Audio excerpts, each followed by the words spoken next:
আজ নজর থাকবে সুপ্রিম কোর্টের দিকে, কারণ আজই হতে চলেছে আরজি কর মামলার শুনানি। আপাতত সেদিকে তাকিয়ে রয়েছে গোটা দেশ। 5ই সেপ্টেম্বর গত বৃহস্পতিবার সুপ্রিম কোর্টে এই মামলার শুনানির দিন ছিল, তবে সেদিন প্রধান বিচারপতির বেঞ্চ না বসায় শুনানি পিছিয়ে যায়। আজ সুপ্রিম কোর্টে আরজি কর মামলার তদন্তের যে অগ্রগতি রিপোর্ট, সেই রিপোর্ট সিবিআই পেশ করতে চলেছে, আর সেদিকেও তাকিয়ে রয়েছে গোটা রাজ্য। আমরা এই বিষয় নিয়ে আরো কথা বলবো। আরজি করের দিকে নজর রাখতে হচ্ছে, কারণ সেখানে যারা আন্দোলনরতরা রয়েছেন তারাও কিন্তু আজকে সুপ্রিম কোর্টের দিকে তাকিয়ে থাকবে। কথা বলবো প্রসেনজিৎ এই মুহূর্তে আমাদের সঙ্গে রয়েছেন, আমাদের প্রতিনিধি সরাসরি। প্রসেনজিৎ, যেটা সকাল থেকে বলছিলাম যে আজকে আরজি কর মামলার শুনানি দেশের শীর্ষ আদালতে, আর সেদিকেই সব চোখ থাকবে, বিশেষ করে নজর থাকবে আরজি করে যারা আন্দোলন করছেন, একেবারে এই ঘটনার আতুর ঘর যেখানে, সেই জায়গায় কি বলছেন আন্দোলনকারীরা?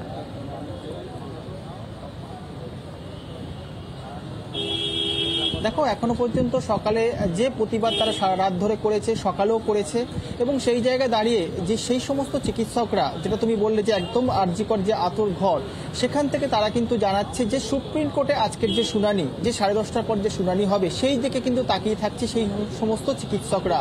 এবং বলা যেতে পারে তারা খুব আশাবাদী। কেন, আমরা বেশ কয়েকজন চিকিৎসকের সাথে কিন্তু আমরা কথা বলেছিলাম সকাল থেকে। তারা পরিষ্কার জানিয়েছে যে আজকের তাদের যে শুনানি আছে সুপ্রিম কোর্টে, সেই সুপ্রিম কোর্টে কিন্তু তারা খুব আশাবাদী, এবং যে প্রতিবাদ তারা দীর্ঘদিন ধরে চালিয়েছে, বলা যেতে পারে 1 মাস অতিক্রান্ত হয়ে আজকের বলা যেত মাসের প্রথম সপ্তাহের প্রথম দিন, আর সেই দিনে কিন্তু আরজি করের ঘটনা নিয়ে আজকে সুপ্রিম কোর্টে যে শুনানি হতে চলেছে, সেই শুনানির দিকেও তারা তাকিয়ে আছে।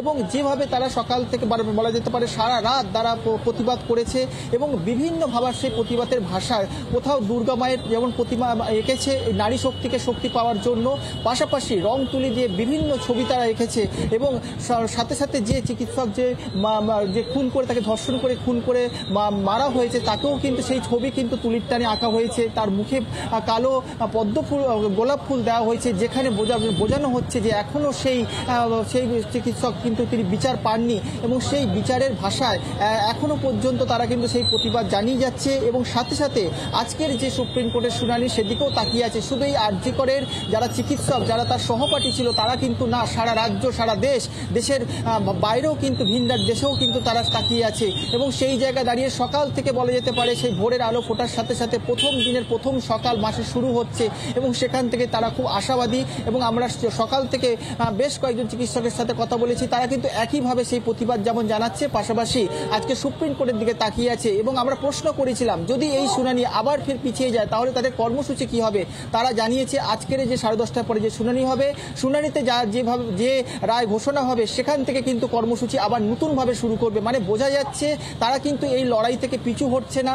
তারা প্রতিবাদ যেরকম করছে, বিচারের যে আশায়, সেই বিচার যত দিন না তারা পাবে, তত দিন সে সুপ্রিম কোর্টের শুনানি পিছিয়ে গেলেও তারা কিন্তু এই একইভাবে সেই কর্মসূচি চালিয়ে যাবে, এবং সেই কর্মসূচির ঝাঁজ কিন্তু আরো জোরালো হবে বলে কিন্তু তারা জানাচ্ছে। কেন, কালকের আমরা দেখেছি কলকাতার বিভিন্ন প্রান্তে যখন প্রতিবাদ মিছিল শুরু হয় বা প্রতিবাদে মানববন্ধন শুরু হয়, সেখানে কিন্তু তারা বলেছে যে প্রতিবাদ যখনই এই বিচার ব্যবস্থা পিছবে, তা ততই কিন্তু এই আন্দোলন কিন্তু আরো জোরালো হবে। এবং সেই জায়গা দাঁড়িয়ে আরজি করে যারা চিকিৎসক, যারা কিন্তু এই সহপাঠী, এই মৃত চিকিৎসকে, তারাও কিন্তু সেই একই ভাষায় তারা কথা বলছে, এবং বিভিন্ন ভাষায় তারা প্রতিবাদ যেমন জানাচ্ছে। এবং আজকের সুপ্রিম কোর্টের দিকেও কিন্তু তারা তাকিয়ে থাকছে, ঘড়ির দিকে তারা তাকাচ্ছে যে 10:30টার পরে শুনানিতে তারা ভালো ফল তারা আশা করতে পারে সুপ্রিম কোর্টের কাছে, সেটাই কিন্তু তাদের একটা আশা। একদমই, সেদিকে অবশ্যই আমাদের নজর থাকবে। প্রসেনজিৎ, তুমিও নজর রাখো। অনেক ধন্যবাদ আমাদের সঙ্গে সরাসরি থাকার জন্য। আজকে সমস্ত চোখ থাকবে সুপ্রিম কোর্টের দিকে। আজকে সুপ্রিম কোর্টে আরজি কর মামলার শুনানি রয়েছে, এবং বিচারের আশায় রয়েছে এই মুহূর্তে প্রত্যেকে। বাংলার আওয়াজ, বাঙালির আবেগ, জি 24 ঘন্টা।